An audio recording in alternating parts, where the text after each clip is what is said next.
Luke 14, the message. One time, when Jesus went for a Sabbath meal with one of the top leaders of the Pharisees, all the guests had their eyes on him, watching his every move. Right before him there was a man hugely swollen in his joints. So Jesus asked the religion scholars and Pharisees present, "Is it permitted to heal on the Sabbath? Yes or no?" They were silent. So he took the man, healed him, and sent him on his way. Then he said, "Is there anyone here who, if a child or animal fell down a well, wouldn't rush to pull him out immediately, not asking whether or not it was the Sabbath?" They were stumped. There was nothing they could say to that. Invite the misfits. He went on to tell a story to the guests around the table. Noticing how each had tried to elbow into the place of honor, he said, "When someone invites you to dinner, don't take the place of honor.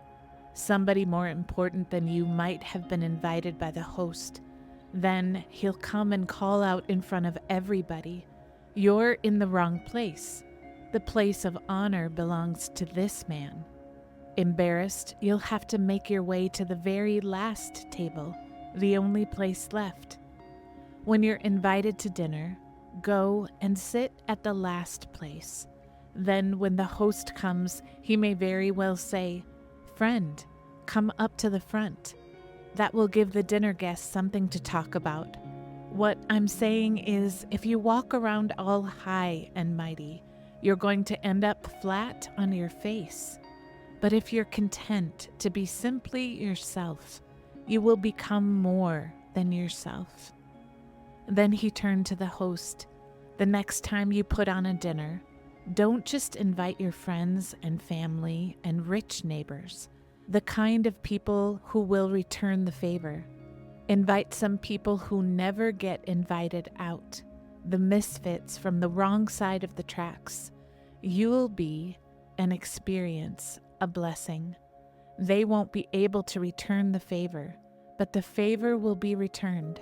Oh, how it will be returned at the resurrection of God's people."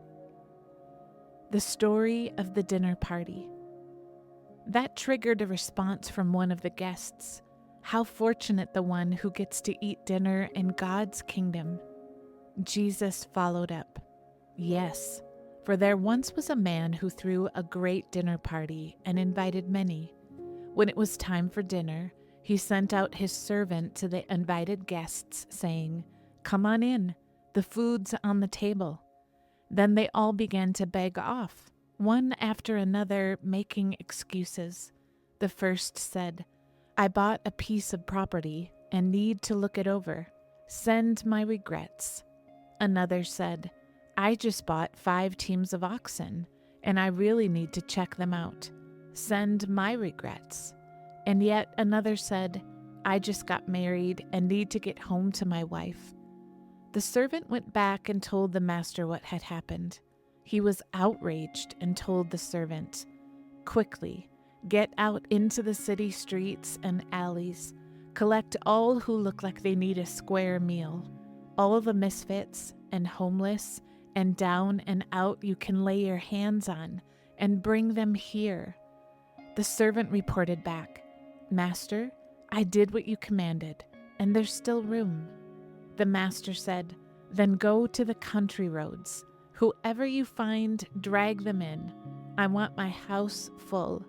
Let me tell you, not one of those originally invited is going to get so much as a bite at my dinner party.'